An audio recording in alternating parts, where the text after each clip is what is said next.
Hi friend, कुकीत with जानकीमध्ये तुमचं स्वागत आहे। आज बनवणार आहे मी बीटरूटचा हलवा। चला तर मग बघू। इथे मी बीट घेतले, स्वच्छ धुवून घ्यायचे, त्याच्यावरची साल काढून घेणार आहोत आपण। चॅनलवर पहिल्यांदाच असाल तर लाईक करा, शेअर करा, सबस्क्राईब करा, बेल आयकॉनला क्लिक करा। व्हिडिओ शेवटपर्यंत बघा। सलादमध्ये तुम्ही जर मुलांना बीट दिलं खायला तर मुलं खात नाहीत, ते तुरट लागतात, त्याच्यामुळे मुलांना आवडत नाही। तर तुम्ही असा हलवा बनवून त्यांना नक्कीच खाऊ घालू शकता। खूप चविष्ट आणि पौष्टिक पण आहे। आपली साल काढून झाली, आता आपण याला किसून घेणार आहोत।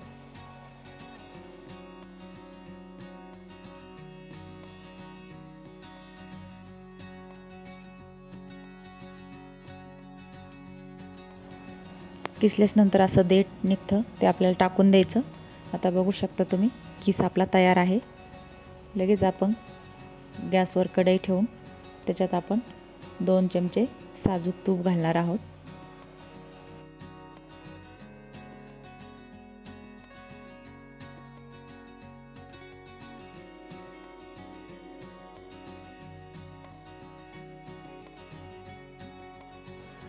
आपली कढई तापलेली आहे, आता आपण याच्यात किस घालून घेणार आहोत।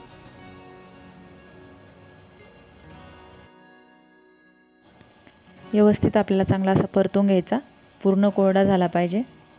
त्याच्यानंतर आपल्याला दूध घालून घेणार आहोत याच्यामध्ये आपण।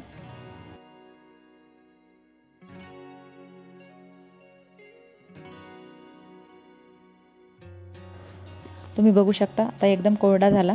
आपण दूध घालून घेऊ याच्यामध्ये। आता व्यवस्थित आपल्याला हलवून घ्यायचं।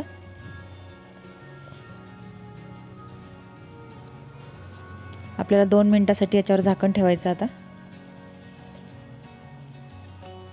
2 मिनिटाच्या नंतर आपल्याला झाकण काढून त्याच्यामध्ये ड्रायफ्रूट घालून घ्यायचे। याच्यामध्ये मी काजू, बदाम, पिस्ता एकत्र करून बारीक करून घेतला, हे घालून घेऊ आपण याच्यात। आता व्यवस्थित हलवून घ्यायचं। नंतर याच्यामध्ये आपण लगेच साखर घालणार आहोत। तुम्ही याच्यात गूळ पण घालू शकता। साखरेच्या ऐवजी कोणाला गूळ आवडत असेल तर गूळ पण घालू शकता। आता अजून आपल्याला 1 मिनिट याच्यावर झाकण ठेवायचं। नंतर याच्यात आपल्याला वेलची पूड घालायची आहे।